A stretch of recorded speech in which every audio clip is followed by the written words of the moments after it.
प्रत्याशियों को जीतने के बाद रायपुर बुलाए जाने पर बयान दिया। उन्होंने कहा कि बाड़ेबंदी जैसी कोई स्थिति नहीं है। सभी प्रत्याशी चुनाव जीतने के बाद अपना अपना सर्टिफिकेट लेकर रायपुर पहुंचेंगे। ऑपरेशन लोटस जैसी किसी संभावना के लिए बीजेपी को मौका नहीं मिलेगा। एग्जिट पोल आ गए और एग्जिट पोल में ये बताया गया है, ज्यादातर जो एग्जिट पोल हैं वो कह रहे हैं कि कांग्रेस जो है वो सरकार बना रही है छत्तीसगढ़ में, लेकिन कांटे की टक्कर भी बता रही है। घोषणा पत्र समिति के अध्यक्ष मोहम्मद अकबर हमारे साथ मौजूद हैं, उनसे बात करते हैं। सर, ये जो एग्जिट पोल आया है इससे कितना एग्री करते हैं जो सीटों का आंकड़ा दिया गया है? देखिए, कांग्रेस ने जो नारा दिया है ना, अब की बार 75 पार, हम लोग अभी भी अब की बार 75 पार में ही हैं। और जो घोषणा पत्र बना है और जिस प्रकार से वो आकर्षक रहा है, कर्जा माफी के बारे में बात हुई है, 3200 रुपये के हिसाब से धान खरीदी के बारे में बात किए हैं, महिला स्वयं सहायता समूह का कर्ज माफी का बातचीत किए हैं, और स्वास्थ्य के बारे में 5 लाख से जो बीमा है 5 से बढ़ाकर उसको 10 लाख किए हैं, 200 यूनिट बिजली का फ्री किए हैं, और जो 7,000 रुपया सालाना भूमिहीन लोगों को दिया जाता था उसको 10,000 दिए हैं। तो ये इतने सारे वायदा करने के बाद मैं ऐसा नहीं समझता कि जो अब की बार 75 पार का जो नारा है वो फेल होगा और फिर अब की बार 75 पार। सर, ये भी कहा गया है कि इंस्ट्रक्शन मिले हैं कि सर्टिफिकेट जैसे ही मिले तुरंत रायपुर लौटे तमाम जो प्रत्याशी हैं, और ऑपरेशन लोटस जैसी स्थिति की भी बात न हो, इसलिए जो है बाड़ेबंदी भी की जाएगी। ये समाचार पत्रों में खाली आया है और उम्मीदवारों को इस प्रकार की कोई सूचना नहीं है। रायपुर लौटने के लिए तो कहा गया है। रायपुर तो भाई रहते ही रायपुर में है सब, मैक्सिमम लोग तो लौटेंगे ही, लेकिन इस टाइप की कोई बात नहीं है। बहुत मार्जिनल रहता है तब इतना चिंता की बात होती है, लेकिन हम तो बता रहे हैं कि बहुत क्लियर मेजॉरिटी है, तो फिर काहे का डर है? मतलब अमित शाह जिस चीज के जाने जाते हैं, चाणक्य कहे जाते हैं, वो ऐसा मौका नहीं मिलेगा आपको लगता है छत्तीसगढ़ में? देखिए, मुख्यमंत्री भूपेश बघेल जी ने जो काम किया है ना, वहां पे फिर किसी का चलना नहीं है। जिस तरीके से उन्होंने काम किया है और करीब 2.25 लाख करोड़ रुपया लोगों के खाते में गया है, कैसे भूल जाएंगे लोग? लीड क्या लेते हैं आपको? अगर नहीं, लीड का अगर आपके पक्ष में नहीं, लीड के बारे में बताना कठिन है, लेकिन एक तरफा जीत हासिल करेंगे, एक तरफा। तो ये है मंत्री मोहम्मद अकबर, और घोषणा पत्र समिति के अध्यक्ष भी हैं। उनका दावा है कि 75 पार का जो नारा दिया गया था, अब की बार वही नारा जो है वो मतलब उसी तरीके के नतीजे आएंगे। हालांकि नतीजे क्या होंगे, अब सिर्फ एक दिन बचा हुआ है, वो तो आने वाले समय में पता चलेंगे। लेकिन ये भी है कि बाड़ेबंदी को लेकर किसी तरह के निर्देश है, उसको लेकर उन्होंने इनकार किया है। कैमरा पर्सन मनीष के साथ ममता लांजेवाल, न्यूज 18 छत्तीसगढ़। आगर मालवा की बात करते हैं, जहां पर बस स्टैंड के पास लॉज में आग लगी है। आग लगने से अफरा तफरी का माहौल हो गया। बता दें, शॉर्ट सर्किट से आग लगना बताई जा रही है। फायर ब्रिगेड ने फिलहाल आग पर काबू पा लिया है। लॉज में रुके लोगों को सुरक्षित बाहर भी निकाल दिया गया। तो भगदड़ मची, जैसे ही आग लगी वैसे ही भगदड़ मचने लगी। शॉर्ट सर्किट से आग लगने की आशंका फिलहाल जताई जा रही है और मौके पर टीम ने पहुंचकर आग पर काबू भी पा लिया है।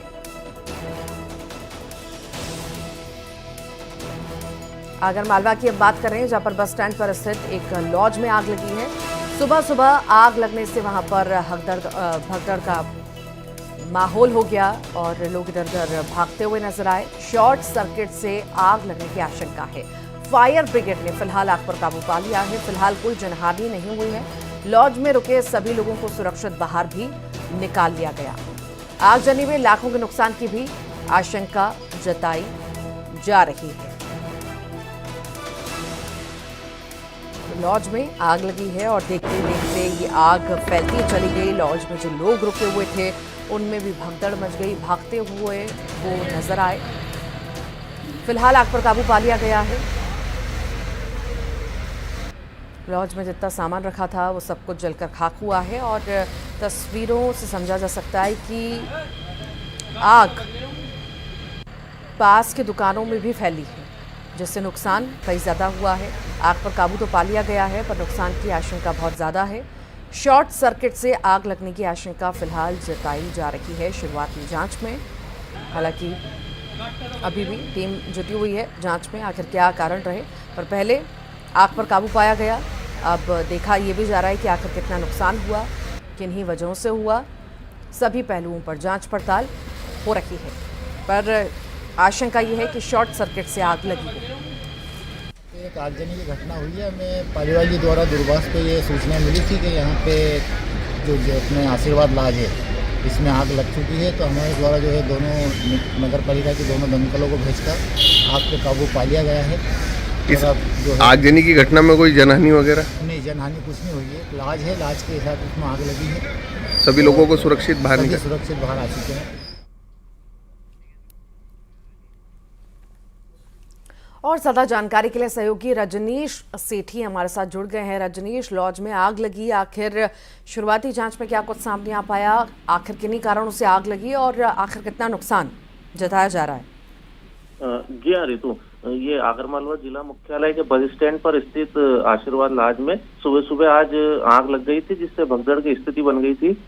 आग की सूचना जैसे ही नगर पालिका के फायर अमले को मिली तो वो मौके पर पहुंचा और आग पर काबू पा लिया गया। आगजनी की घटना में समय रहते ही लॉज में रुके सभी लोगों को सुरक्षित बाहर निकाल लिया गया था, जिससे किसी प्रकार की कोई जनहानि तो नहीं हुई है, लेकिन इसमें लाखों रुपए के नुकसान की आशंका जरूर जताई जा रही है।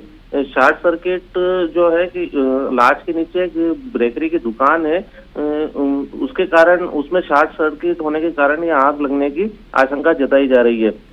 फिलहाल जो लॉज में जो लोग रुके थे उनको सभी को समय रहते निकाल लिया था, जिससे कोई बड़ी जनहानि तो नहीं हुई है, लेकिन हाँ लाखों के नुकसान की जरूर आशंका जताई जा रही है। अब ये इसकी जांच की जा रही है कि आखिर ये कितना नुकसान हुआ और किस तरह से आग लगी थी।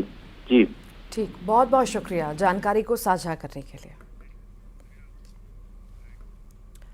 बीजेपी के प्रदेश अध्यक्ष अरुण साव दिल्ली और भोपाल के दौरे से लौट आए हैं। उन्होंने कहा कि एग्जिट पोल की बात छोड़िए, बीजेपी पूर्ण बहुमत से आ रही है। उन्होंने सीटों को लेकर कहा कि पूर्ण बहुमत सीटों का आंकड़ा आप लगाइए। सरकार आने पर सीएम फेस के सवाल पर साफ ने कहा कि ये पार्टी हाईकमान तय करेगा। आखिर क्या कहा अरुण साव ने, आइए ये भी आपको सुनवाते हैं।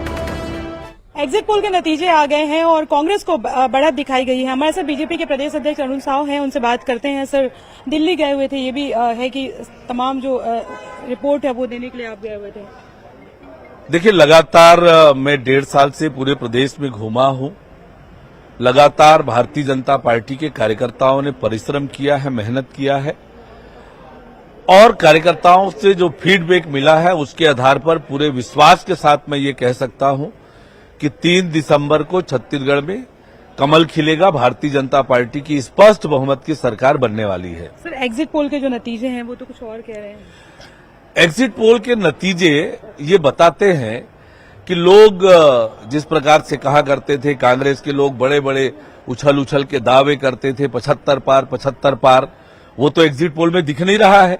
भारतीय जनता पार्टी लड़ाई में नहीं है, ऐसा कहा करते थे। ये जो आप कह रहे हैं कि बीजेपी की सरकार बनेगी, तो क्या आपको लग रहा है कि क्या चीज काम की? नरेंद्र मोदी का चेहरा? देखिए, मैंने आपको सारे मुद्दे गिनाए, सारे मुद्दे गिनाए। राज्य की कांग्रेस की सरकार थी 5 साल, मोदी की गारंटी यहाँ पर 5 साल राज्य में कांग्रेस की सरकार थी। जो जन घोषणा पत्र में वादे किए थे उस पर जनता विचार करेगी और फिर हमारी सरकार बनेगी तो हम क्या करने वाले हैं, नरेंद्र मोदी जी की गारंटी के रूप में हमने प्रस्तुत किया। सामूहिक नेतृत्व के आधार पर चुनाव लड़ी है कांग्रेस और इसलिए नरेंद्र मोदी जी से कोई तुलना हो नहीं सकती है। मैं आपको